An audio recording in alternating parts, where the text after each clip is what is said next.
Namaste, Hari Om. Start.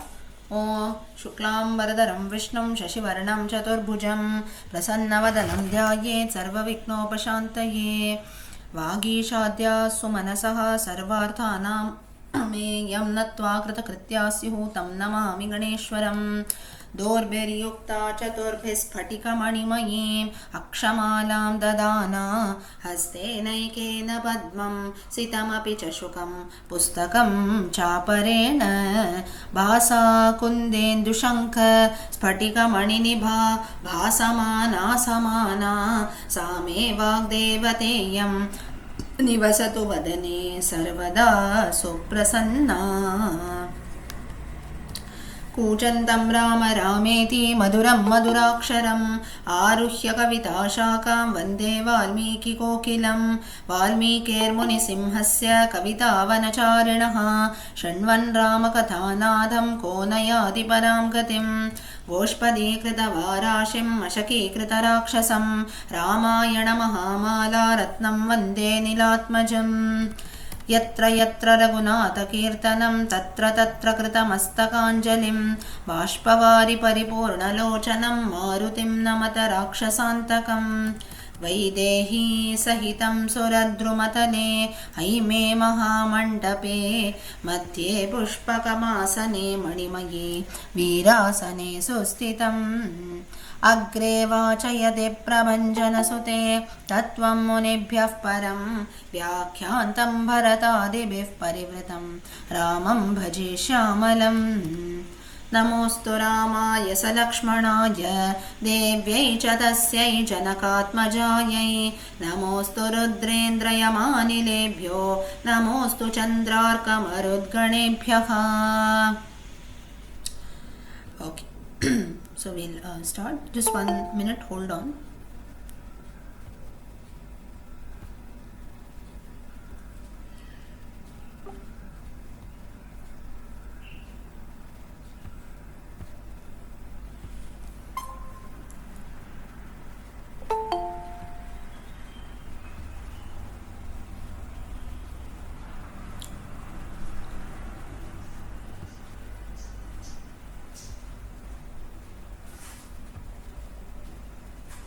Yeah.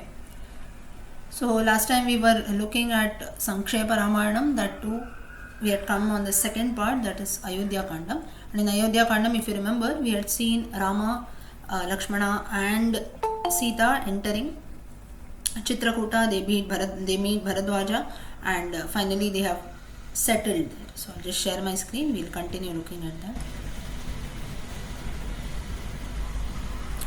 If you remember, till this verse we had seen ते वनेन वनं गत्वा नदीस्तीर्त्वा बहूदकाः चित्रकूटमनुप्राप्य भरद्वाजस्य शासनात् रम्यमावसतं कृत्वा रममाणा वने त्रयः देवगन्धर्वसङ्काशास्तत्र ते न्यवसन् सुखम्. So all three of them lived happily. Lakshmana built the hermitage for all three of them, and as per sage Bharadwaja had told, they lived in that hut, and Gandharvas, Devas used to frequent that place. So the surroundings were very, very happy. Next, Chitrakutam gate rame putra shokaturastata raja dasharata swargam jagama vilapan sutam. So once Rama had started living happily, at that time his father Dasharatha, he died. So we know back in Ayodhya, this was the thing that had happened there, that Dasharatha had left his body.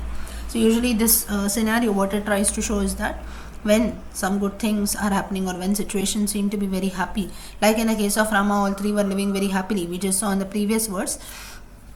At that time, sometimes some bad news or something comes in, right? That's the reason few elders, they will say, do not be too overjoyed, because sometimes when we are too excited, too happy also, at times bad things can happen. Of course, this is not a written rule now, but then it does happen, like it happened here also in the case of Rama, which finally Rama had to sit and cry. The reason being that he was because of Putra Shoka. Chitrakutam gate rame. So once he reached Chitrakuta, Putra Shoka turastata, due to the separation from his son Putra Shokam, Raja Dasharatha Swargam, Raja Dasharatha left for heaven, and Jagama Vilapan Sutam. Vilapan Sutam is they all started mourning, that is Rama and all his brothers. Now the news has not yet reached Rama. It is only for the people of Ayodhya there, and the news also has reached Bharata and Shatrughna.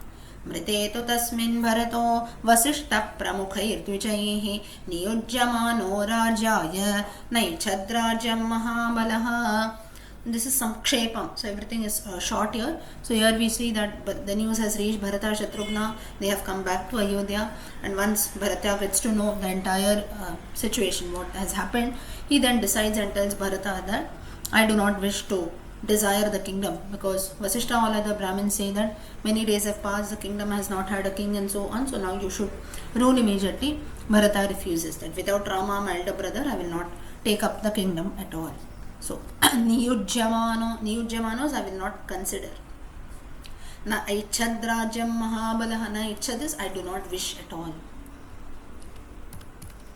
सजगामवनं वीरो रामपादप्रसादकः गत्वा तु सुमहात्मानं रामं सत्यपराक्रमम् अयाचद्भ्रातरं रामम् आर्यभावपुरस्कृतः त्वमेव राजा धर्मज्ञ इति रामं वचोब्रवीत्. Now finally Bharata, along with all the people of Ayodhya, he goes to meet Rama in Chitrakuta. He first meets Guha. Guha advises that Rama has crossed over the river Ganga, he has gone further. So like this, the entire army of Ayodhya along with Bharata and Shatrughna, they go to Chitrakuta. Finally they meet Rama, and there Bharata goes, he tells Rama that Rama pada prasadakaha, he takes the Rama padukas as prasadam, that's what he brings back. Gatva tu sumahatmanam, Gatva is having gone to the forest, Rama gives him his paduka, and then Bharata ayachad bhrataram ramam, after giving that or after accepting the padukas, Bharata tells there Ramamaryam Aryam bhava puraskritah, saying that you are only the right one. Aryam is Tvameva Raja Dharmajna. Aryam is you are the right match. And Tvameva Raja, you should only become the king. Dharmajna, you know what is righteousness, you know what is dharma, you should only become the king. Hede Ramam vacho bravit. So this is what Bharata told Rama, and at that time Rama did not say anything, he just stayed silent for a while. This Valmiki tells in detail when he talks about it in the Balakanda. The Samkshepa Ramayana, everything is in essence, just the gist. Ramo biparamodara sumukhassu mahayashaha nachaichat pituradeshad rajam ramo mahabalaha.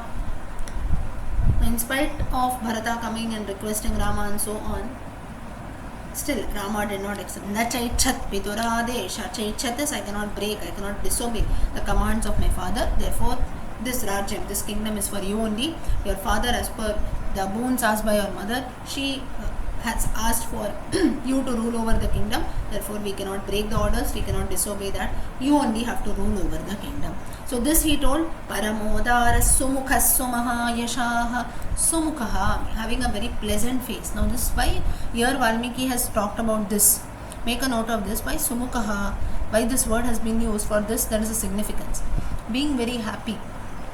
Now, if maybe one amongst us would have been, if say you imagine the same scenario, maybe one of our siblings has snatched the house, or there is some property dispute that we have. Maybe we were the right person to get the money or property, whatever it is, and you have some, maybe your brother or sister coming and asking for the same or taking that away, and if our parents would have given them, one is we will go to a court, put a case, this, that, we will surely seek for the rights, right?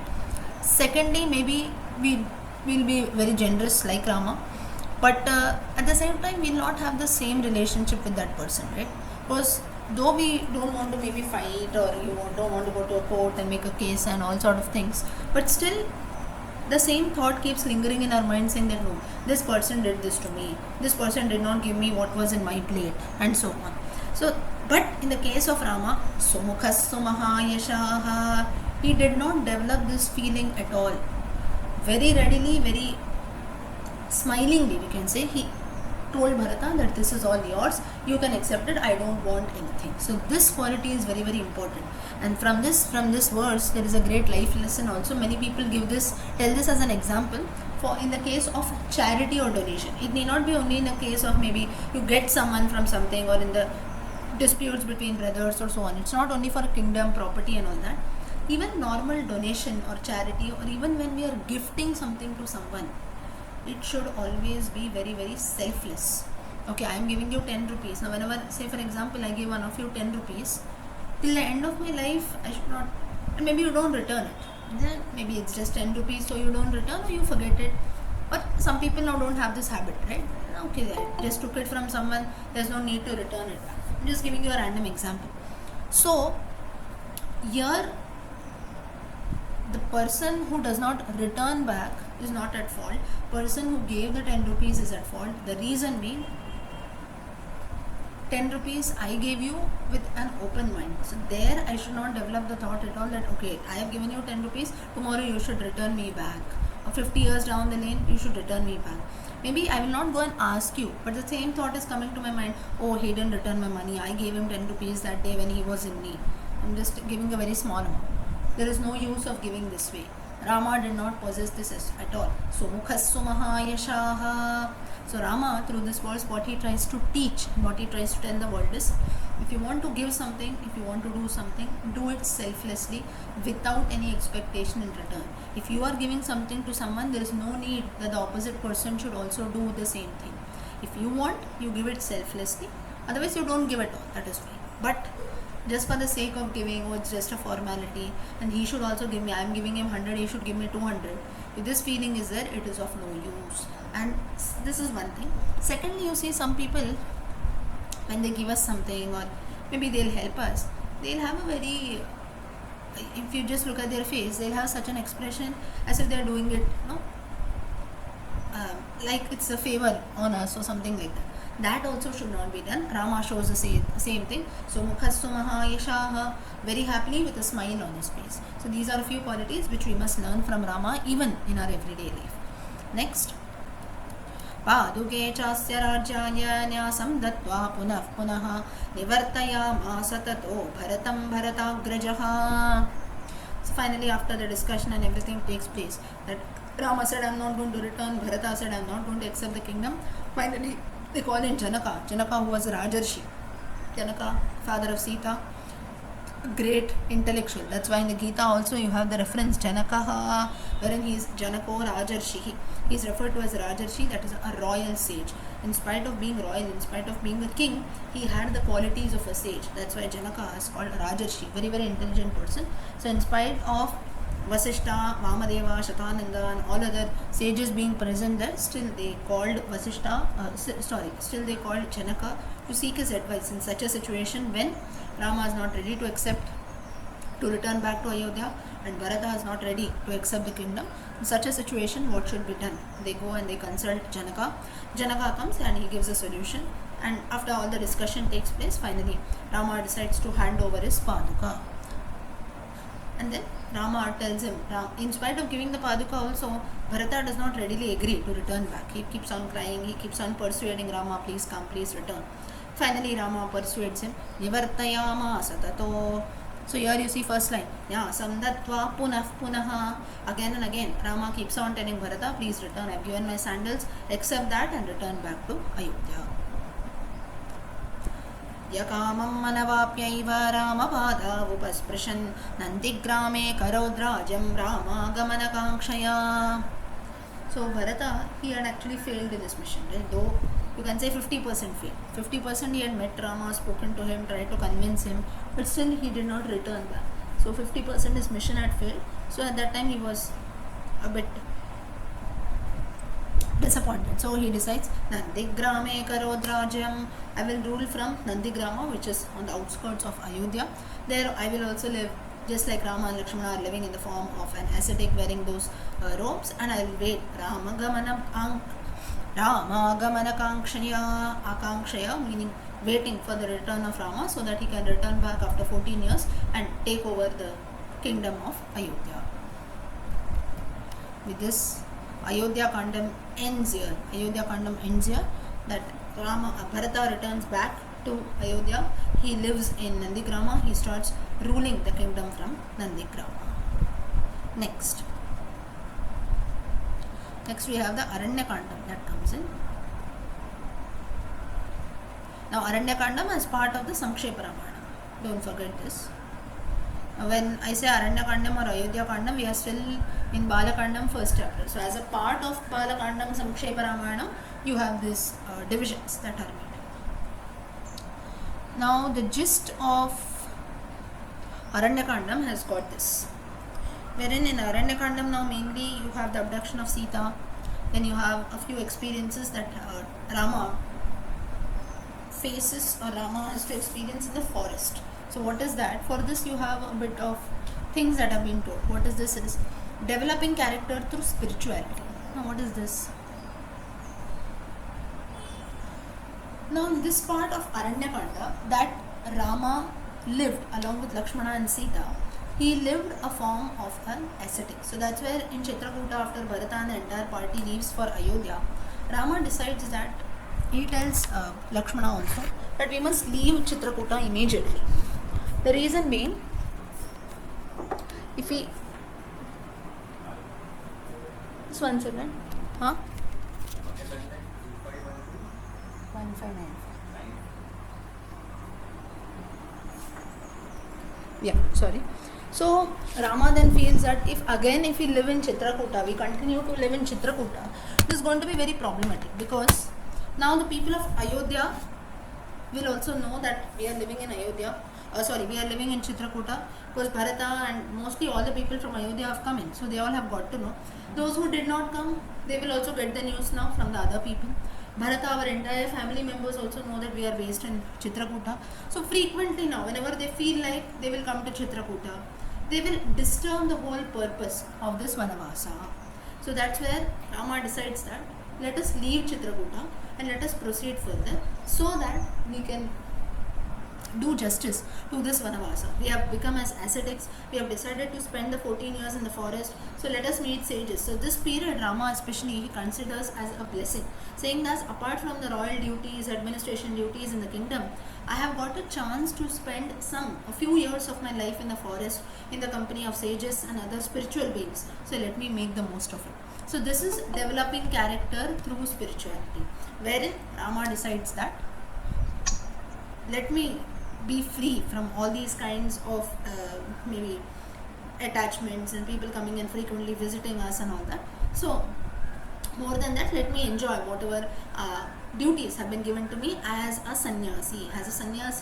That is in the form of a ascetic that I have to live for the 14 years. So this is the main reason why he started proceeding from Chitrakuta more into the Dandakaranya forest, and finally they live in Panchamati.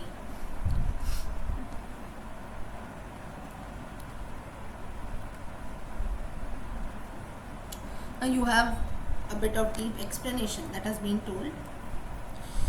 Now these are again the qualities of Rama. Now what exactly is spirituality? This has been shown here. Now because why this is mentioned only in the beginning of Aranyakandam, in the Sankshepa Ramayana, if you see, this becomes, because Aranyakandam is the turning point of Ramayana. Till now if you see, things were going very smoothly. All the three of them were living in the forest, their relations come and meet them, they return back, and next 14 years or so they wish to spend in the forest. But this is the turning point when a few Rakshasas come in, Shurpanaka comes in, Ravana comes in, and so on. So this is how the Ramayana story gets twisted and turned a lot, and then that's how the present form of Ramayana that we have today, that's how it has taken place. Otherwise, if there would be no Shurpanaka, no Ravana and so on, it would just be like 14 years Rama, Sita, Lakshmana spend in the forest and then they return back to Ayodhya. So it will be a very, you can say, a very plain story that is there. So from this point is where the real Ramayana, or you can say the turning point of Ramayana, can be seen. So the qualities of Rama is, he was strong. He was strong at the same time, but he was also gentle. That is, when people, now though if he saw an animal or something in front of him, immediately, oh, this animal is going to come and attack me, I'll shoot an arrow and kill it. He did not do that in the forest. What he did was, they used to always be friendly even with the animals around. So that doesn't mean that he did not have strength or he could not hunt an animal, but he decided where he wanted to show his strength and where he wanted to be gentle. Whereas in the forest, if a Rakshasa used to come, immediately he used to take out an arrow and shoot and kill the Rakshasa. So this was the difference, and this is the reason it is mentioned that strength and gentleness both must be there in the person. Depending on the situation, the person must act rightly.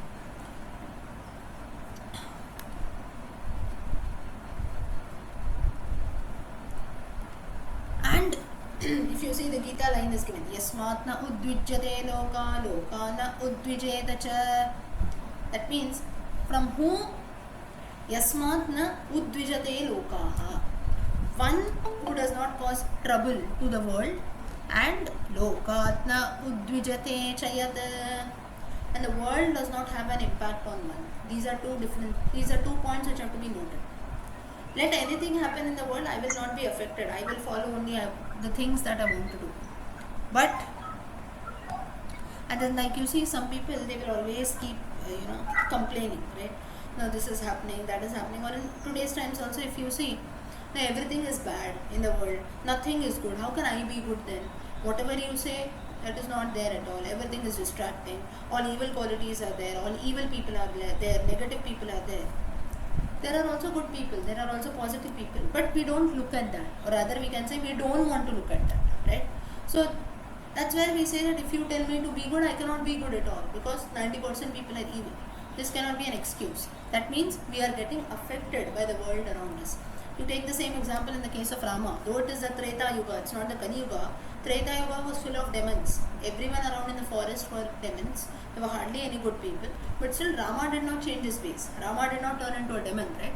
Nor did he complain any time saying that this forest is full of demons. How can I stay here? I have to return back to Ayodhya. He fought with the demons. That is, he fought with whatever situation came in front of him.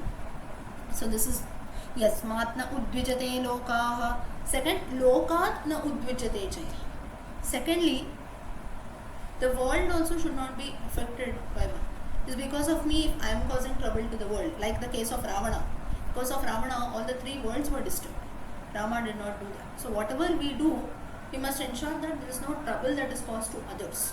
You do, you keep it to yourself. It should not affect others. So Rama had these qualities. Now why again this has been mentioned in the beginning of the Aranyakanda is where Rama is going to face the world in general.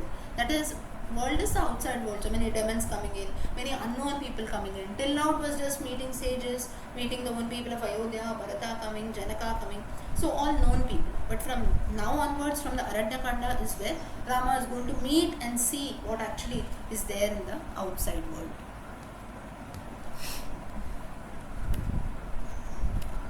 कथे तु भरते श्रीमान् सत्यसन्धो जितेन्द्रियः रामस्तु पुनरालक्ष्य नागरस्य जनस्य च तत्रागमनमेकाग्रो दण्डकान् प्रविवेशः. So finally when Bharata and the entire party of Ayodhya had gone, Rama then he decided that now Ramastu punaralakshya nagarasya janasya cha.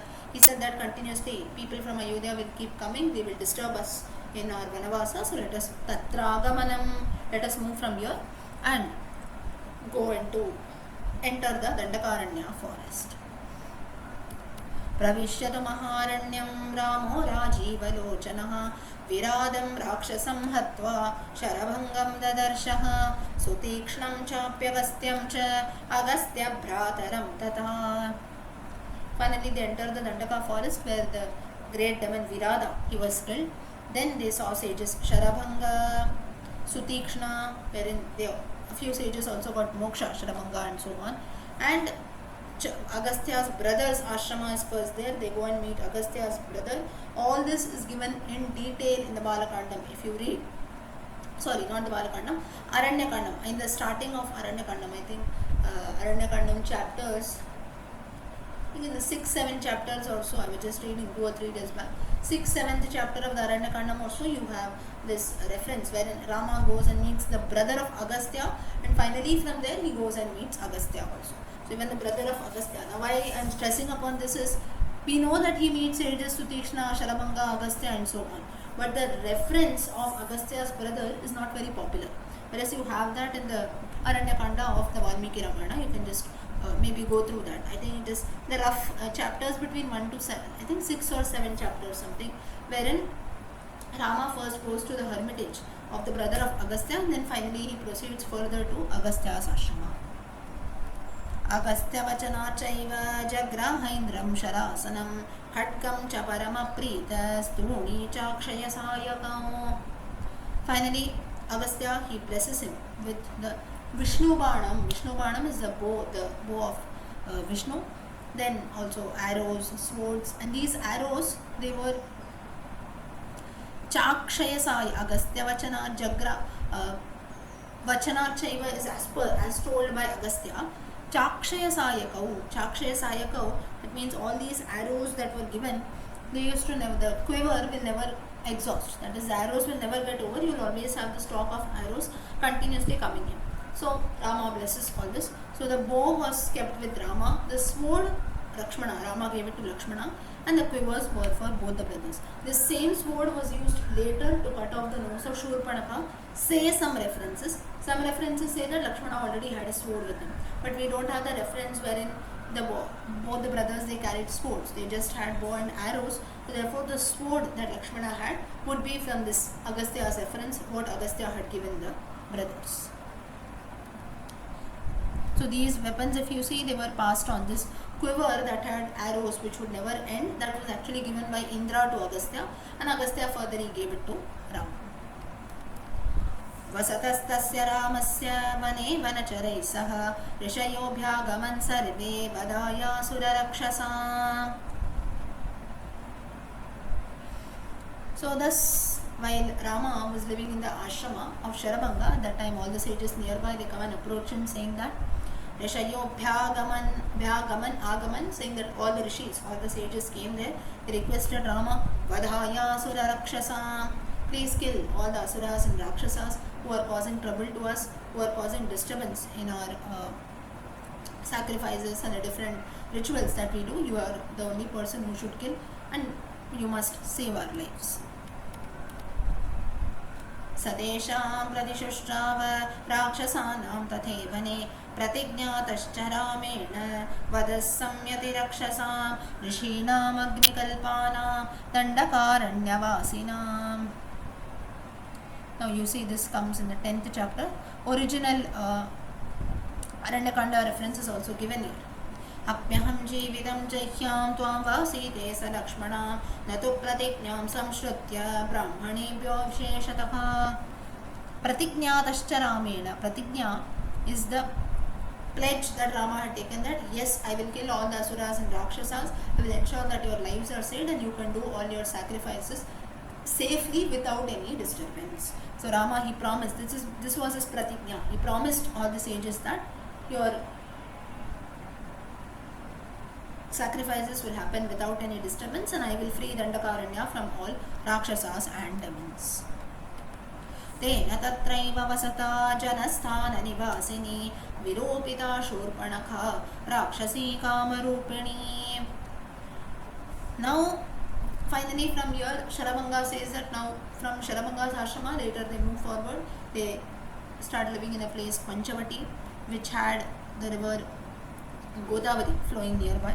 Now Godavari in some references is also referred to as Goda, so don't get confused in that. Godavari, sometimes due to the meter, the river is also called as Goda. The original verses I'm talking, so that is nothing but the river Godavari, and it also was flowing nearby, so a very beautiful place. And that's where again Lakshmana builds a hermitage, all three of them start living. This is Janasthana, which is today's Nasik that we have, and that's where we have Shurpanakha, the sister of Ravana, who comes there. She looks at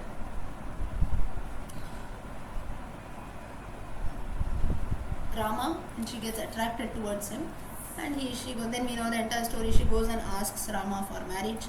Rama refuses, saying that I'm already married, I have taken the Ekapatni Vrata, you can go and consult with my brother Lakshmana. Lakshmana says that Lakshmana does not cut off the nose of Shurpanakha in the first go. He says that I'm also married, but my wife is not here along, and he does not specify this much. What he says is, here I'm serving my brother and his wife like my own parents. So mainly my role here is of a servant. If you marry me, you have to also live like a servant. If you're okay for that, you can marry. This was a grave insult for Shurpanakha, because she was the one who was always maybe trying to attack people or trying to maybe kill people, always establish herself superior. And here Lakshmana is telling you have to be a servant. That was a great insult. She rushes back to Rama saying that this Sita is a cause of trouble. I'm going to eat her up. And that's where she had assumed the form of a very beautiful lady. She gets back to her original demoness form, and that's where immediately Lakshmana, who was nearby, he takes off his sword and cuts off her nose. And that's where, so that is the story. But here the entry of Shurpanaka is shown. Virupita Shurpanaka. Virupita is a very ugly form of the demoness Shurpanaka, and at that time she comes here. ततः शूर्पणखा वाक्यात् उद्युक्तान् सर्वराक्षसान् खरं त्रिशिरसं चैव दूषणं चैव राक्षसं निजगानवने रामस्तेषां चैव पदानुगान्. Once her nose was cut, she runs to her brothers Khara, Dushana and Trishiras. All of them, they come with 14,000 of their Sena, of the entire army. Rama kills all of them. One is left. Do you know the one who was left alive? It was only 13,990. Yes, ma'am. Yes, I know. Akampana. What? Correct. Akampana. So Akampana was a person who goes back to Ravana, and later he is killed in the Ravana Yuddha. So mainly if you say 13,999 to be specific was whom Rama killed. The 14,001 Akampana, he escaped and he ran back to Ravana. Ma'am? Yes? Can I speak for a minute? Yeah. If I think this Akampana was wrapped himself with a sari, so Rama generally doesn't kill any woman. So he thought he's a woman, so he goes and tells to Ravana the details. Yes, correct. He had assumed the form of a woman. Correct. Next. Vane tasmin nivasata janastana nivasinaam rakshasam nihatanyasan sahasrani chaturdasha. So though the reference that is told is only 14,000, we have to make a note that it is 13,999. Some references say Akampana did not fall in this category of 14,000. So 14,000 surely Rama has killed. Akampana would be 14,001. So like this there are a bit of confusion, but we need not go by the numbers. The point is Akampana escaped from there and he went back and told Ravana. Now here if you see in this verse, Nijagha Tatashurpanaka Vakyat Udyuktan Sarva Rakshasan. Note the first line. Udyuktan is they were instigated, or the way Shurpanaka told Khara, Dushana and Trishiras and all the demons, they reacted that way. What is the meaning of this? Shurpanaka, she was very smart enough. She told only what was applicable to her. That is from her point of view. What happened to her? Lakshmana cut off my nose. That is the only thing that she went and told. So many people, they criticize Shurpanaka with this motive that Shurpanaka did not tell the entire event. She did not tell what she did, right? So to Khara and Dushana also, in some references you see as if Khara and Dushana are also a bit safeguarded. We cannot poke fingers at them. The reason being that they just told what their sister had told, right? So their sister comes and tells, okay, you cut off my nose. So who is the one who has cut off my sister's nose? We will go and kill him. And for Rakshasas, it is their dharma only to directly go and kill someone. They will never go and try to find out what you have done, why you have done. All this human nature they never have. That is the reason they are demons, right? So here the point that is told is Udyuktan Sarva Rakshasan. After listening to what Shurpanaka said, these demons reacted accordingly. Shurpanaka was smart enough that she did not convey her side of the story. She told only her side of the story. She did not tell what she did. If she had not approached Rama, if she had not attacked Sita, if she had not approached Lakshmana, these things would have never happened. But she never said that. She was the one who had approached Rama, Lakshmana and Sita, right? So this was the reason wherein the entire plot went wrong and it led to the death of even all these demons, Khara, Dushana and so on. So a life lesson again from all of us is, it might be, now this may be in our house today, we are all human beings, so we cannot see this, but still human beings can also have asuric qualities at times. We have the 16th chapter of the Gita, Daiva Asura Sampat Vibhaga Yoga. Daiva Asura, we have both qualities. We can have divine as well as demonic qualities also, depending on the situation. Today's times you can see it is so valuable. I'll give you an example for this. No, he is my brother. We say, no, he is my brother. Let anything happen, my brother will never leave me. We say this in the initial stage of life. Later, maybe after 40-50 years or so, how the brother changes. Maybe the brother is not talking to you at all. Maybe you have some issues between them. Oh, in childhood we were so close, my brother will never leave me, we'll always be together. The same brother has maybe changed. It can be any situation. Maybe mostly in today's times you see it happens due to maybe wealth, money aspects, property. But it can be anything. Like we don't have siblings talking to each other and so on. So many things, right? So why this happens is that, or why here also why Shurpanaka instigated this is, before it can be even one's own close person, but still you see because of the Shurpanaka's mistake, Kara, Dushana, Trishiras had to lose their life, and later also Ravana also had to lose his life. The reason was this Shurpanaka's incident. So in our everyday life also, when we have some disputes between brothers, sisters and so on, it don't know, he's my very close brother, you don't know how a person changes. Therefore, before you take any decision, do not listen to only your relationship's point of view. Okay, my brother said so, that means the opposite person will only be wrong. It's not needed. We must go and check what our brother has also done. I'm just giving you an example. Therefore, looking at the thing from all sides is very, very important before we react to any situation. This is a life lesson for all of us. Because later, it can lead to problems. Today, maybe my brother is coming and telling only his side of the story, and I'm ending up listening to that. But tomorrow, maybe 40 years later, I will realize that no, the opposite person was true, my brother is not true. And for this brother whom I fought maybe 40 years before, he has changed his ways, now he is not even talking to me. So therefore, and maybe I supported him in the wrong thing. So to avoid such things, it is always advisable that it might be our closest relation who is there, but still we have to be very, very careful. Now this doesn't, now here a very practical question will come saying that, does it mean that I should not have faith, or should I not believe my own people? You must believe, but we must be very smart depending on the situation. And there are many people who will come and tell only their side of the story. No, I did this and the person reacted like that. He caused this to me, he did this to me, he caused me trouble. What you did, that no one is interested. We also don't ask, and the person also does not tell. Here is where we make a mistake. You see, children also, maybe they have a fight with their friends or so, they will come and tell, no, he bet me, he did this to me, he did that to me.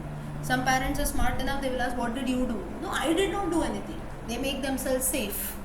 That is very, very wrong. So some parents are good enough, they'll go and find out and say, okay, you did like that, so the person also did like this. From next time you don't do, the opposite person also will not do. But still, if the opposite person does, then you come and tell me, right? So this is the same thing that happens.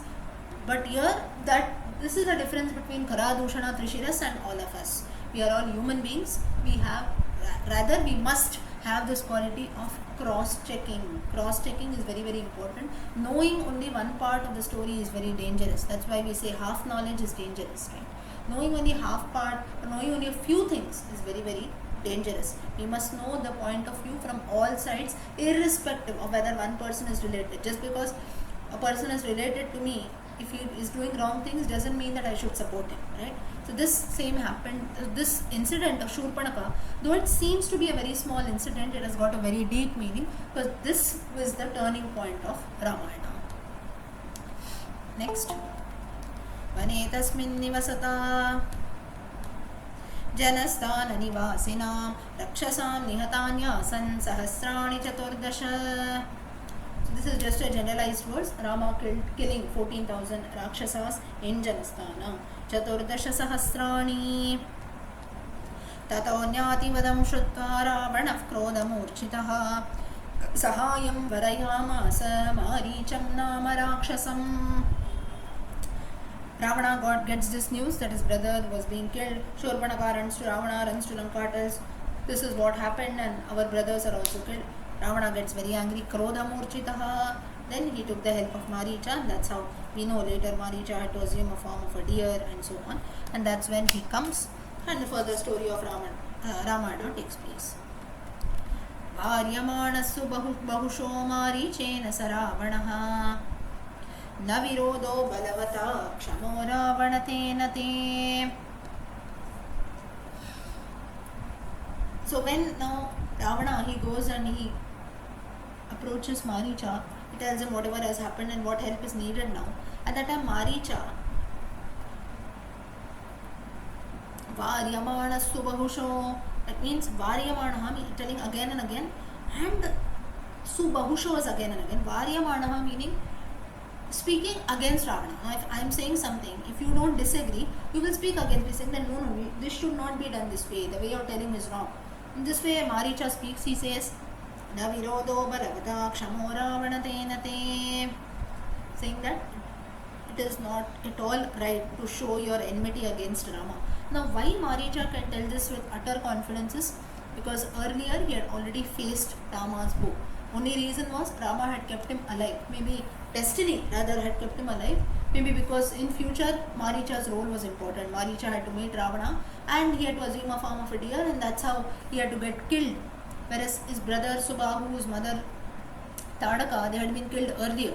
And Maricha too had faced the arrow of Rama, so he knew the pain. He had seen his own brother dying in front all the other Rakshasas who had died. So he knew the power of Rama, and therefore now he tells Ravana that it is very wrong of you to do this. Please do not develop enmity with Rama.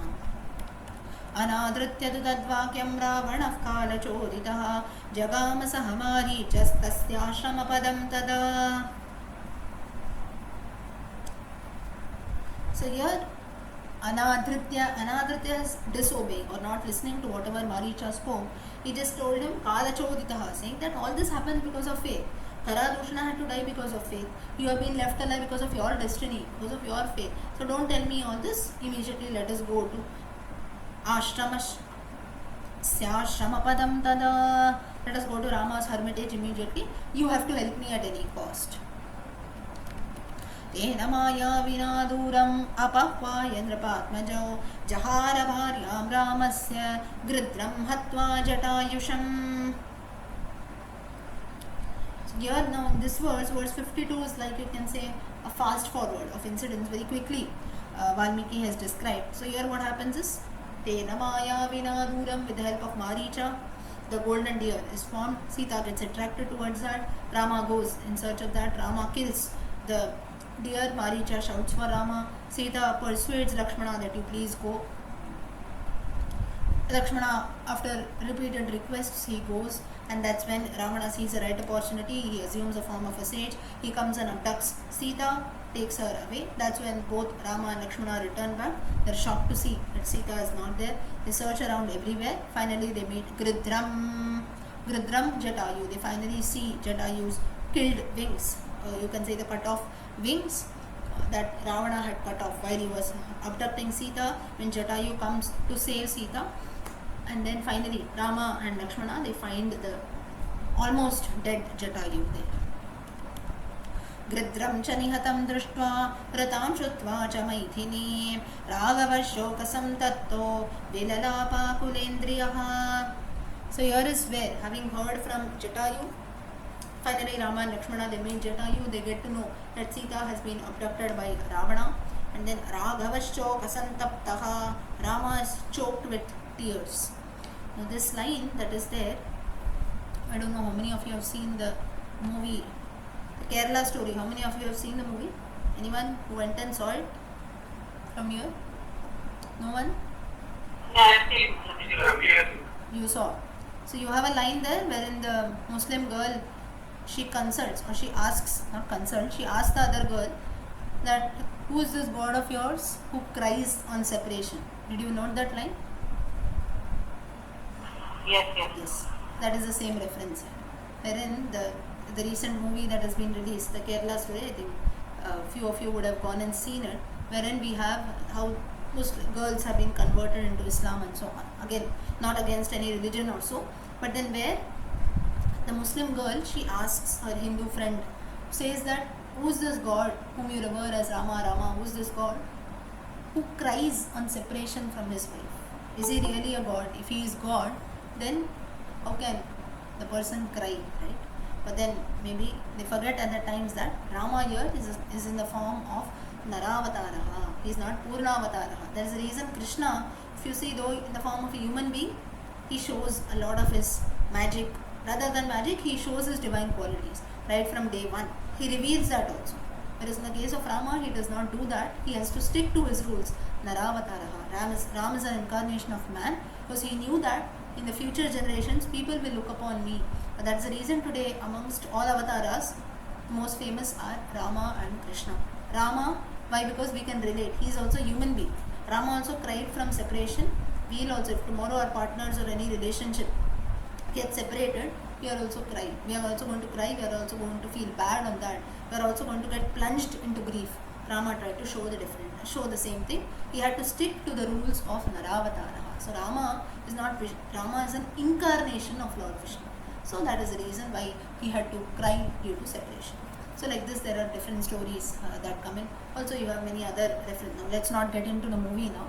But these are a few things like till date people question upon, or people from not only other religions also. It can be even amongst people of the same religions also, right? Or even you and me also can have this doubt. If we revere someone as God, and so on, why is a person crying? It is this. Why all these things happens is because we don't study things in the right way. Or why does one God have so many wives and so on? So like this, when such things come in, we don't know the background story behind that. We have not studied about that. Without knowing things, we make comments. So maybe we need not prove things to anyone. We need not have fight and all that. But then, without knowing something, commenting, that is from our side, we have not studied. So this is Rama sticks to the rules of what you say. Rama sticks to the rules of Naravataraha. He was an incarnation of a man, right? So normal man is going to cry if he is separated from his wife. Similarly, Rama also does the same thing. If Rama had not done that, today when we look upon Rama, it will be very casual, right? If tomorrow my husband or a person's wife is separated, they will also maybe enjoy and start living their life back to normal. Correct. He is also the avatar of Krishna. In the avatar of Krishna also, Krishna does the same thing to some extent. But then Krishna there, he had to show his divine qualities also in many times. That's the reason you have the Vishwarupa Darshana. Or right from the time he was born as a small child, he killed Putana. So there itself people knew immediately that this is something which is extraordinary, and many people in Gokula and Vrindavana knew that Krishna was not a normal child. He was a divine personality. Of course later they get to know that he is an incarnation of Vishnu and so on. So Krishna himself reveals, right? That's the reason he shows the Vishwarupa Darshana to Arjuna. He himself really reveals the entire Gita why he tells. This is the reason. He tells that I am God. Thus Rama does not do that. He sticks to the rules of Naravatara. Okay. Vilalapa kulendriyaha. So Vilalapam, Alapam is total distress that is there. So Rama also starts crying for his wife Sita. ततस्तेनैव शोकेन गृध्रं दग्ध्वा जटायुषं मार्गमाणो वने सीतां राक्षसं सन्ददर्शः कबन्धन्नामरूपेण विकृतं घोरदर्शनम्. Jatayu Maranam is an important chapter of Aranyakandam. You have the chapter number and the verse also mentioned, chapter 68. राजा दशरथश्रीमान् यथा मम महायशाः पूजनीयश्च मान्यश्च तथायं पदगेश्वरः. Gridram Dagdva Jatayusham. This is the place that is after Jatayu died. At that time Rama, he did the funeral rites of Jatayu, and there,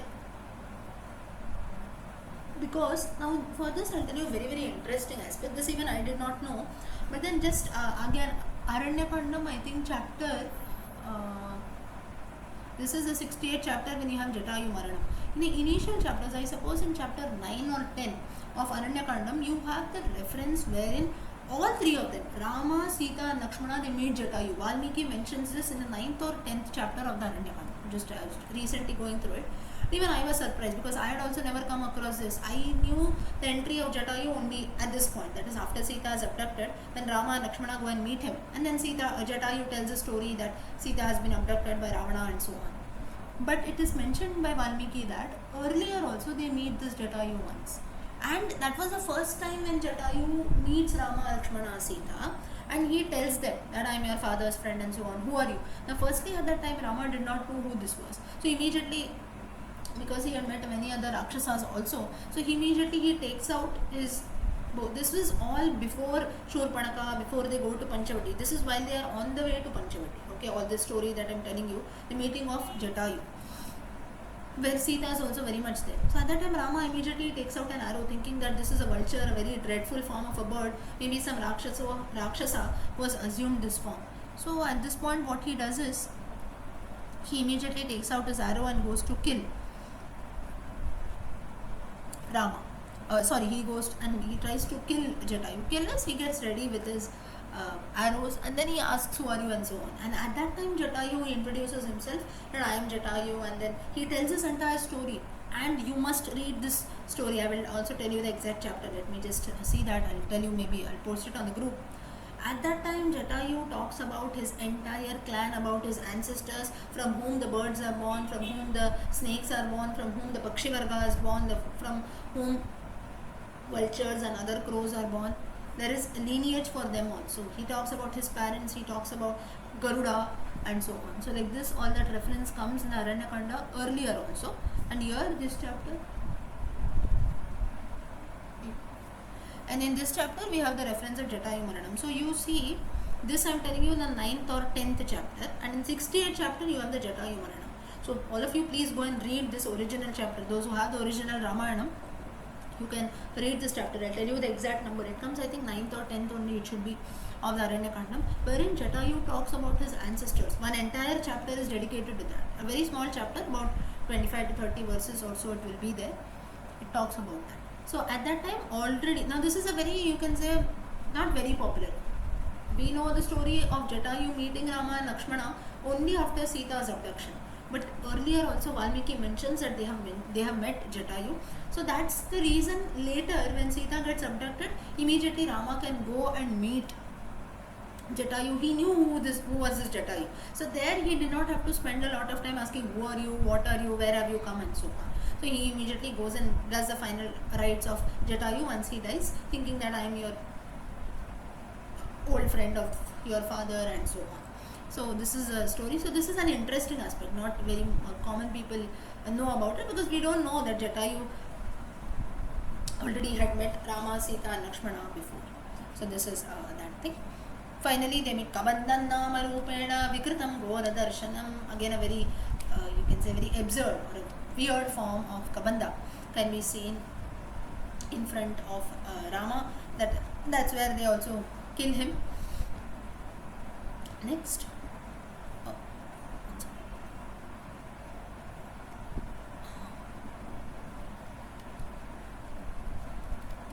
तं निहत्य महाबाहुः ददाह स्वर्गतश्चः स चास्य कथयामास शबरीं धर्मचारिणीं श्रमणीं धर्मनिपुणाम् अभिगच्छेति Raghav. Here Kabandha was killed, then Tam Nihatya is having killed. He ascends to heaven. He was one of the demigods. He tells that you go and meet Shabari, living nearby, and you go. She is waiting for you. She is doing a lot of religious duties as told by her Guru Matanga, and there she is waiting for you. Shramani Dharma Nipunam, following all religious duties, she is waiting for you. Abhigacheti Raghava, please go and visit her. That's where they go, and Shabari gets moksha.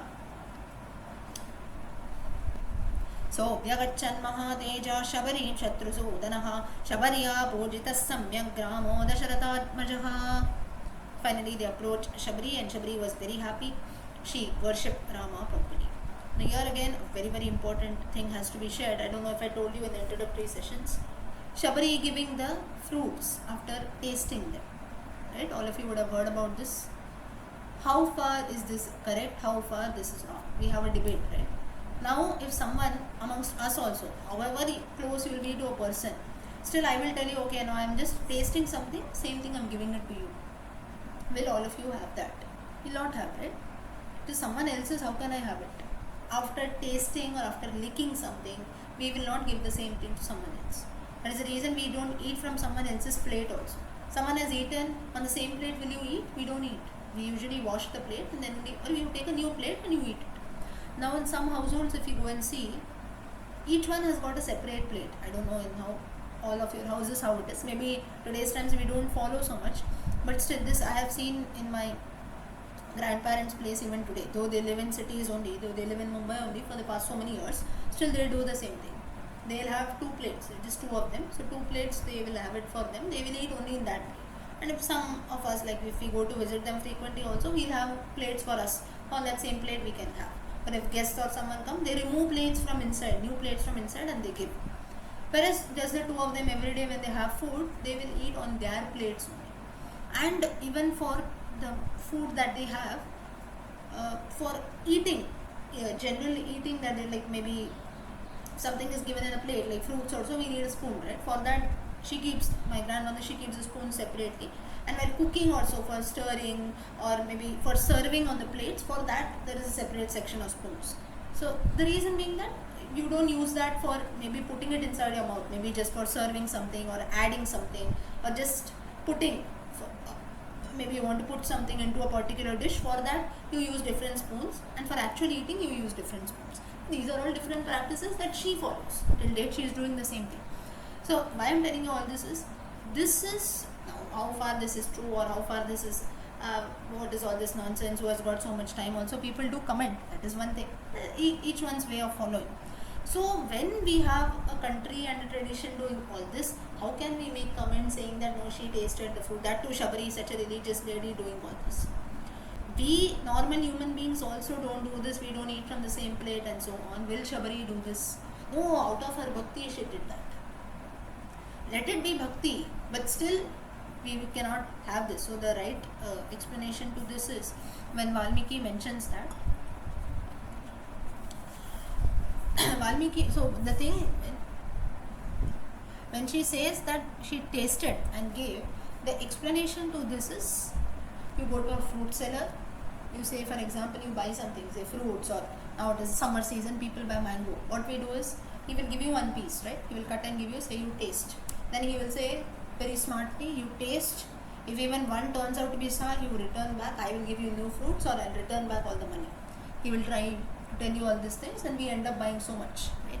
No, he has told that the fruit seller will take back everything, so it's okay. Even if something is not proper, the fruit is not, it's not ripened or something, I can return him. He has told I will return back your money and give you new fruits. We have that confidence, right?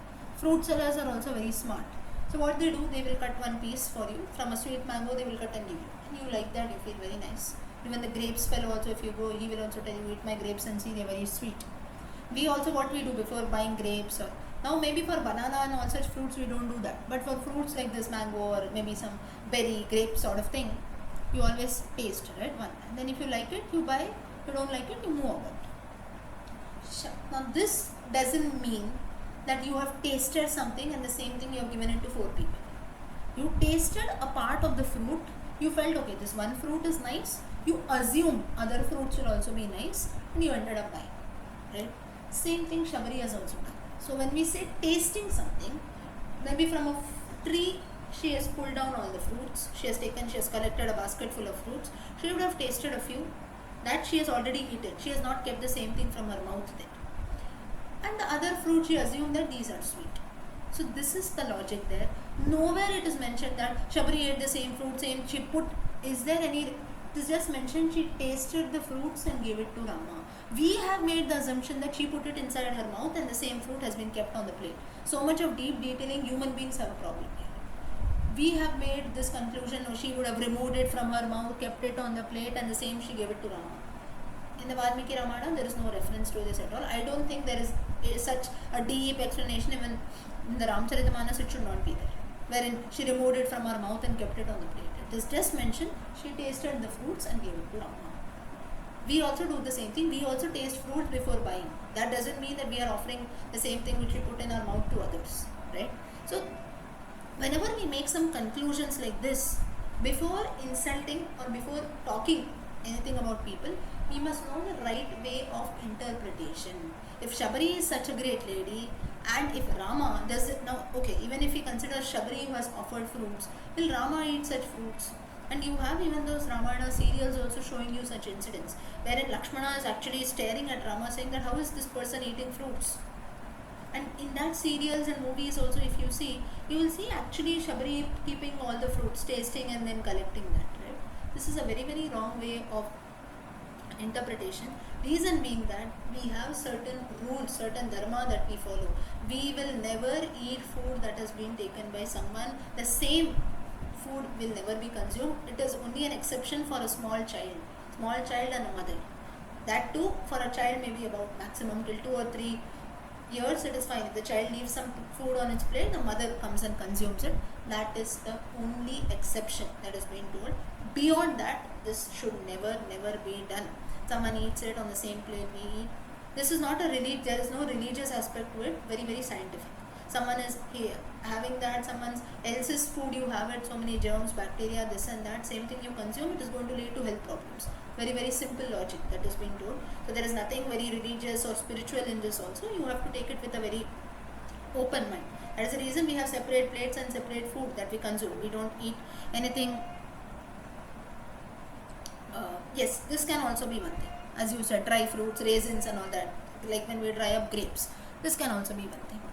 So these are all things which have been told. So it is not that if Rama has consumed fruits that have been tasted by someone, the same thing from her mouth, if she has consumed, then today why we are not following that? Or was it right on the part of Rama to do all this? These all become sensational, controversial situations. The reason being, we don't interpret things in the right way. So why I am telling you all this is, whenever you study something about the Ramayana, or it can be anything, study it deeply. Whatever Rama has done, whatever has been told in the Ramayana, or any other books and scriptures for that matter, we must be open enough to understand things properly. Now it is mentioned here, I will understand only as per my thinking capacity. It shows your way of thinking, nothing else. It shows your mentality. So whenever we jump to conclusions, we must be very, very careful. Because whatever today we are doing, that doesn't mean that Rama would have broken the rules and he would have consumed food that has been eaten by others. That means he is not following any rules. And why are we even worshipping and remembering Rama also? Right? So, like this, whenever this is just one example of Shabari that comes in. So here Shabari, she was a great devotee. So some people will say in the name of devotion you end up doing anything. In the name of devotion, that is fine, but not anything for that matter that you taste and give the same fruits. Is not at all like that. She would have tasted a few fruits and jumped to the conclusion that these fruits are fresh, so I will pick out the fruits from this tree only and offer to Rama. So the fruits were freshly picked from the tree only. Few of the fruits that she had plucked, she had tasted that, she assumed, she concluded they are sweet, so she collected additional fruits and that only she has offered to Rama. Okay. Now with this, Aranyakanda ends here, wherein they meet Shabari and Shabari shows her devotion towards Rama. Okay, till here is everything clear? Yes? Yes, sir, yes, Lakshmi. Okay. Yes. Next. Which is the next? Yes, ma'am. Okay. Which is the next Kanda after Aranyakanda?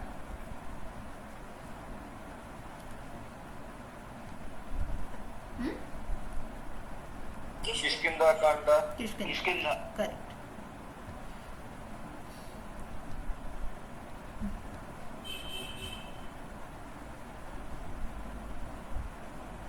Next is the Kishkinda Kanda.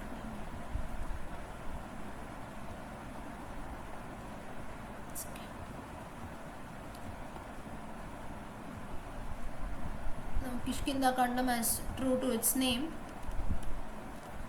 Okay. Kishkinda Kandam gives us a very, very important message of a good company. Good company is very, very important, and two references have been given. Durlabham trayamevetat devanugraha hetukam manusyatvam mumukshutvam mahapurusha samshayaha. Very, very important and popular words. All of you must be knowing this. Manusyatvam mumukshutvam mahapurusha samshayaha. Manusyatvam, humanity. Mumukshutvam, being silent. Silent in situations where we must not speak. That doesn't mean only being silent. And Mahapurusha Samshaya. Durlabham Trayamaiveda. Durlabham, it is very rare to find all these three qualities. Humanity, or you can say human nature that is there. Now all of us we are human beings. Just because you have different body parts, hands, feet, you are walking on two legs, two hands, you have 2 eyes, 2 ears, doesn't mean that you are a human being. Your quality is defined, right? And Mokshutvam, being silent or not wasting our time in mere arguments. So that's Mumukshutvam. Mahapurusha Samshaya, company of good people, good and positive people. That is very, very important. Though we say I am not influenced by anyone, I don't need anyone. Let anything happen, even if bad people and evil people, negative people are around me, still I will not change. 50% this can happen. Remaining 50%, we always need good people. We will surely be influenced by people around us. You even don't know how you will get influenced, right? So that is all of you will have your own personal experiences for this. Maybe most of you are senior here, you will remember. Maybe when I was in my 20s or 30s, I had few people, maybe few associations which are not that good. But today, when you look back, you feel thankful. Okay, good. I did not mix with them. I did not mingle with them. And maybe my life changed today. So good that I left my company there only. So here, this doesn't mean that we can choose our company, but this is to some extent we can do that. But second point to here also is we cannot always decide, right? Who comes to our life, it's not in your hands. Today maybe I have come, tomorrow someone else might also come. So it happens the same thing with all of us. We are in someone's life today, tomorrow a third person can also come in. So you cannot decide who will come to your life when and how they will influence you. So that is the reason company of good people, choosing the right company is very, very, very important. Otherwise, we don't know how life will change. And also Shankaracharya tells the Bhaja Govindam, Satsangatve Nissangatvam, Nissangatve Nirmohatvam, Nirmohatve Nischalatatvam, Nischalatatve Jivan Muktihi. For Jivan Mukti liberation, base point is Satsangam. Satsangam, company of Sat, good Sangam, company. Good company, very, very important. Otherwise, life changes. We don't even know how life will be influenced.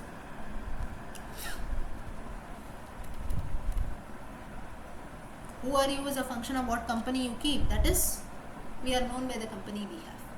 There will be 10 people in our group. Maybe 2 of them are good, but the 8 of them, they indulge in some bad habits or addictions like gambling and so on. I'm just giving you an example. So though 2 of you are not doing that, maybe you are not into gambling or so, but you have that friend circle.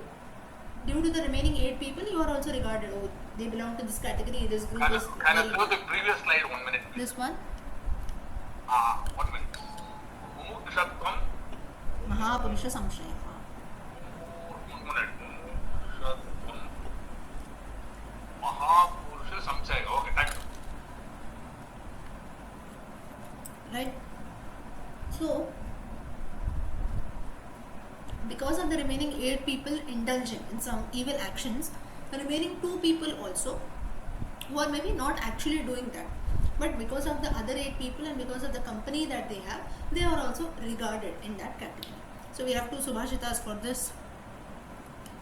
Santaptayasi samstitasya payaso nama peknajnayate muktaakarataya tadeva nalini patrasthitam rajate स्वात्यां सागरशुक्तिम् अध्यपतितं सन्मौक्तिकं जायते प्रायेणोत्तममध्यमादमदशा संसर्गतो जायते.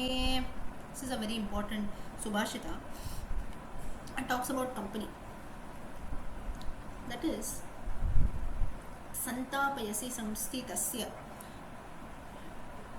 Now, if you take an iron box and you see some water that has fallen in it, you cannot see that water. Reason being, because of the heat, it gets evaporated quickly. It can be for anything, right? Even maybe, please everyone mute yourself. So, or any hot vessel also, if you take in that or in anything hot, if you just put a drop of water, we cannot see that water at all because the water gets evaporated immediately. The same water drop, if you put it on a lotus leaf, that is lotus leaf is any flower, if you say. Lotus leaf, why it is given? Because the leaf of the lotus is quite big. Or even in the rainy season, you can see on trees and plants, the leaves, when water droplets fall, you can see that clearly, right? It is because maybe the color of the leaf is bright green in color, and the leaf is quite big, it is not hot also, so we can see the water drop immediately, very clearly. So the water drop is the same, but because of the company that is good, it falls on a hot iron, it cannot be seen at all, but when it falls on the leaf, it can immediately be seen. That is because of the qualities or the company that it has. Secondly,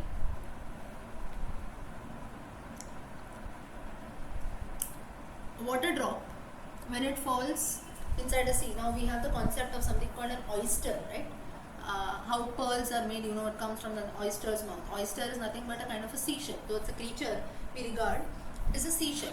So that is, it is said that how pearls form is during the Swati Nakshatram. When the star Swati is there, at that time when a drop of water drop falls inside a seashell, that's an oyster, it turns into a pearl. So at the right time, in the right company of the Swati Nakshatra, if the water drop falls in, it will turn into a pearl. So through all these examples, Swatyam Sagara, Swatyam is in the nakshatra of Swati, San Mauktikam Jayate, Mauktikam Pearl. So the conclusion is Prayena Uttama Madhyamadhama Dasha Samsargato Jayate. So your good, bad, excellent, worst states are all dependent on the samsargaha, are all dependent on the company that we have. So just like the water drop, all of us also we are same. Depending on the situation, if you are with an iron, the water drop's value is not at all seen. If you are on a lotus leaf, to a mediocre level, at least the water drop can be seen. But if you are with the pearl, in the seashell, if the water drop falls, it becomes or it turns into a pearl. So a superior quality. For human beings also, if you are with evil people, our value is never seen. If you are with medium level people, to some extent at least people know about our existence. If you are with excellent people, our company shows about. You need not go and even speak that see I am with these people, see what great things I have done. Immediately your value increases. महाजनस्य संसर्गः कस्य नोन्नतिकारकः पद्मपत्रस्थितं तोयं धत्ते मुक्ताफलश्रियम्. So more examples are given, quite similar to the previous verse. Same example is told here.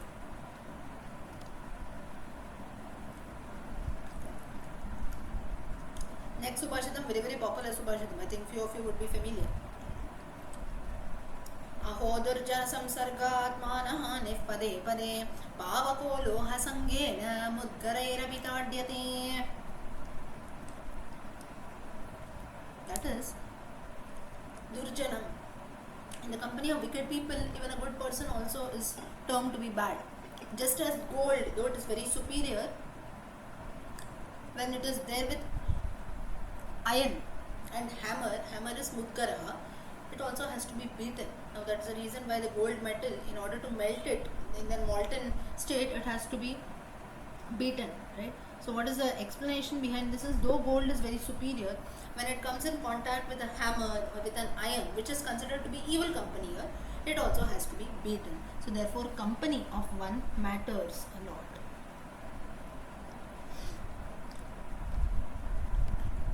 But then now everything about an evil company has been told. So who's our true friend then? Vidyamitram pravaseshu bharyamitram griheshu cha vyaditasya aushadam mitram dharmo mitram mritasya cha. During pravasaha, during journey, knowledge is our friend. At home, griheshu bharya, wife, or in the case of woman, it can be husband. Vyaditasya aushadam mitram, during vyadhi, during times of illness, medicines or drugs are our friends, aushadam. And after death also, dharmaha. Now why after death? Because we believe in life after death. We believe in karma. You do good actions, you will be taken to good places like heaven. To do evil actions, you are going to be transported to hell. So therefore always lead a good life. Now dharma here, dharmo mitram mritasya cha, it need not be only after death. It can be even while we are very much alive, right? So it is applicable for both situations. From Niti Shatakam, No, the previous slide, please, 1 minute. Niti Shatakam, does anyone know? Written by whom? Niti Shatakam, author? Sorry? Vidura? No. No. Who else? He wrote many Shatakam. Thank you. Vairagya Shatakam, Niti Shatakam. And what is the third one? Bhartrihari. Correct. Yes. Niti Shatakam, Vairagya Shatakam. What is the third one? Bhartrihari, a great Sanskrit poet, he has written 3 Shatakams. Shatakam meaning 100 verses. He talks about what? One is Niti. Niti is ethics. Second is Vairagya, detachment. What is third? Anyone knows? Third. Shringara Shatakam. Shringara Shatakam talking about beauty.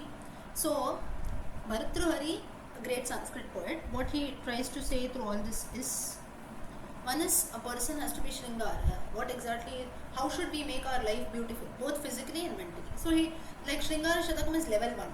And then every day, now we have to wear good clothes, we have to look pleasant, so we have to work on our beauty also, right? That is also very much important. That is one. Second is Niti. Just being physically beautiful is not enough. Second step is you have to have some good habits also. Good ethics you must follow in life, good values and principles. That is Niti Shatakam. Third level is Vairagya Shatakam. Having good physical body, developing good mental qualities, good habits. That is done in Shringara and Niti. Third is Vairagya.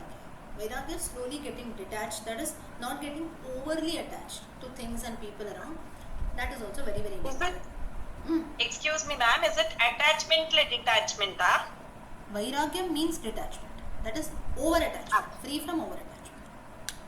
Okay. Attachment is right. Now, obviously, nobody can say that I will not be attached, right? Even Rama was also attached. That is the reason he cried when Sita was away. Here, nobody can say that I am not attached.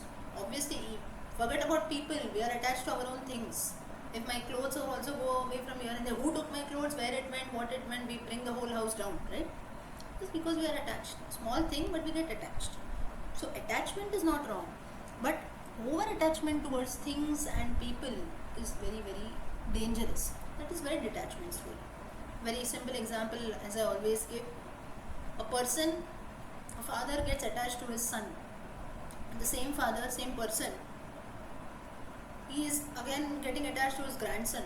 Being attached to your grandson is okay, but then let your son also do something, right? If you're worried for your son all these years, again you continuously keep worrying for your grandson also. When will you do something else in life? You have spent your own life just worrying about your son, grandson, great grandson, his parents, your property, his wife, your wife, and so on. You spent your life doing only this. For your son, it is your duty. Next, you have to be attached. That doesn't mean that I don't show any love and attachment for my grandchildren. It's not like that. You be attached there, but there should be a limit. You should know where to stop, because my son is also there, he should take care. So this is detachment. So slowly getting to know where to stop, that is very, very important. That is Vairagya Shatakam. So this verse is from Niti Shatakam that talks about friendship. Aramba Gurvi Kshayani Kramena Lagvi Pura Vriddhimati Cha Paschat Dinasya Purvarda Pararda Bhinna Chayaiva Maitri Khala Sajjananam. Aramba Gurvi, that is in a time it is very big. It decreases over time, becomes very small. Then again little it starts growing, and by evening it keeps on growing. What is this? This is one's shadow. Morning time, if you walk on the road, you can see your big shadow. Slowly as noon approaches, maybe now at around 10 or 11 you saw, slowly it starts getting small. Noon time you cannot see it at all, because sun is at the top, right? So your shadow gets vanished. Then slowly, maybe 3, 4, forenoon and all, if you go afternoon, not forenoon, afternoon, if you go, little slowly the shadow starts growing. Evening time, again you can see your long shadows. Just as this is there, friendship is also like that. He says, Denasya Purvarda Pararda Bhinna Purva Para. Just as even in a daytime also, one's shadow also tries to leave a person, tries to become big and small. What to talk about friendships then? Chayeva Maitri Khala Sajjanana. Such is the nature of friendship for both wicked and good people. Depending on the situation, if you're in prosperous times, you will find long shadows, people, long list of friends who are there. In times of distress, it starts getting short. Ultimately, maybe it can be even no one. That is not your true friend at all. A person who always stays, whether you are in good times or bad times. Good times and bad times, just we have a famous phrase on this. Similarly, person who stays with us always, be it times of prosperity or in times wherein we are in trouble, that is a true friend. So this is what is seen. So Bhartrhari gives an example of one's own shadow also tries to change. So what to talk about people then? Then Chanakya Niti. Chanakya Niti written by Chanakya. Very, very important text which all of us, at least once in a lifetime, you must read Chanakya Niti. Chanakya also gives some references with regards to animals also. I think few of us had studied this in the Subhashita session when we had, wherein life lessons from a dog and a donkey also he explains. So this is one. Chanakya, the political advisor of Chandragupta Maurya, he says, Parokshe karihantaram pratyakshe priyavadinam varjaye tadrisham mitram vishakumbham payomukham. Chanakya says,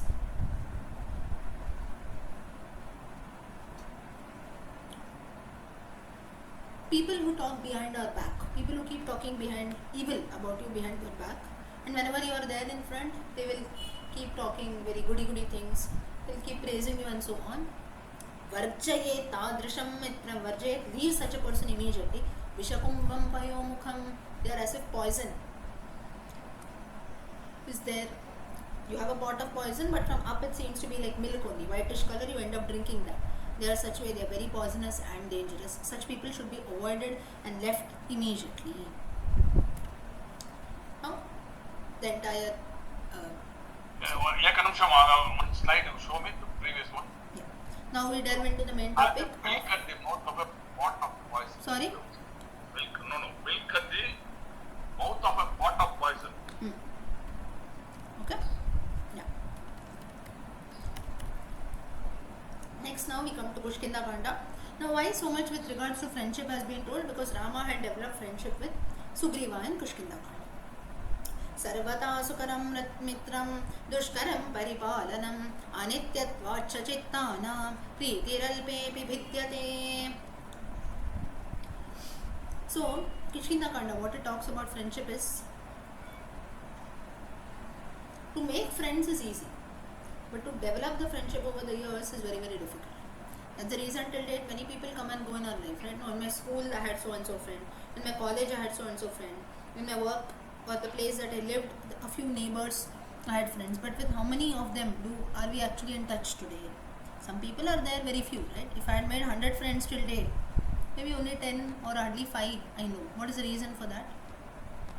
Reason being, over the years maybe we did not keep contact, or maybe due to some situations like that, like when during our when times were very good, the person was there. When times started changing, the person left away. That is Preetiralpe Anityatvacha. Anityatvacha is due to, it can be anything, very, like they have said, flimsy. Flimsy is nothing but, it can be maybe your days were not very good, or maybe a third person comes and tells something evil about you and the person gets influenced by that. But we also, if now say for example 2 of you are friends, third person comes and tell you something evil about your friend. If you are a true friend and if you know your friend truly, you will not be influenced. But then usually what happens is, in 90% of the cases, when a third person comes and tells, now forget about friends, even in relationships also it happens the same thing, right? Even in family members also. 2 people are talking, a third person comes and tells something, oh no, your son is doing like this, do you know? Or your father, I saw him doing like that. Immediately we start doubting. It can be true also. I'm not saying that it will always be false, but then it doesn't take even a minute to doubt a person, right? So forget about friends, it can happen with our own close family members also. Therefore we have to be very careful. We'll just see 1 or 2 verses. Pampatire Hanumata Sangato Vanarenaha Hanumadvachana Chaiva Sugrivena Samagataha. Again is a fast forward. Rama and Lakshmana is told by Sugriva, reach the Rishyamukha mountain. There they meet. They're looking how to reach the peak, because they had got the news that Sugriva is there on top. Sugriva, as per the curse given to Vali, he is safe on Rishyamukha because Vali cannot come to Rishyamukha Parvata. There, along with his few ministers, Nala, Neela, Jambavan, Hanuman, Sugriva is living there. As soon as he sees these 2 men, they were ascetics to look at, but with a bow and arrow in hand. This state of both Rama and Lakshmana confuses Sugriva a lot. He says maybe these men are sent by Vali only. And at that time, Jambavan, he tells Sugriva that let us send Hanuman and find out. Hanuman, very smartly, he assumes the form of a man, and that's where Ampatire Hanumata Sangato Vanarenaha. Hanuman meets Rama and Lakshmana, and thus they make friendship with Sugriva. Na Dragveda Vinitasya, na Yajurveda Dharinaha, na Samaveda Vidushash Shakyamevam Vibhashitum. Now, the way Hanuman spoke. Now, Hanuman spoke in Sanskrit to Rama. Now, the entire Valmiki Ramayana is in Sanskrit only. It's been written, and in those times, people used to converse in Sanskrit. But for monkeys in those times, now, in spite of this reference, again, you get in the Sundarakandam also. The way Hanuman spoke was very important, because monkeys used to not speak in Sanskrit, of course. It was only human beings. But then this person in the form of a Brahmana used to, now Rama did not know that he is a monkey, he had come in the form of a Brahmana. But then he told things so well the way he communicated the message that was told by Sugriva, and very smartly he got to know who these two were. Lakshmana was not ready. Lakshmana gets angry. He says, why are you questioning us? Who are we? You tell first your identity. And immediately Lakshmana could make out that this Hanuman is someone very, it's like a cheater also, because the way he has come and the way he is speaking. Now if you ever see the way, now if you look at the serial of Ramayana, of the Sagarats, Ramanand Sagar's Ramayana, you can see very beautifully how Hanuman speaks there. The way he speaks in Sanskrit, you can make out. So there at that time Rama immediately makes out that one who does not know Rigveda, Yajurveda, Samaveda, one who does not have the knowledge of Vedas, he cannot speak this way. So surely you will be a great Vedic scholar. Nunam vyakaranam kritsnam anena bahuda shrutam bahuvyaharatane nakinchidapashabditam. Vyakaranam. Hanuman is a Nava Vyakarana Pandita. He has studied 9 types of grammar. We cannot study even one type. Right?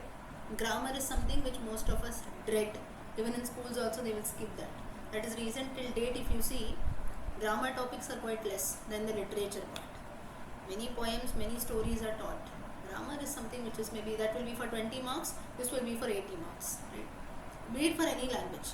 That too in Sanskrit grammar if you study, Sanskrit is one of those languages that is the other way around. It will focus more on grammar than the literature part.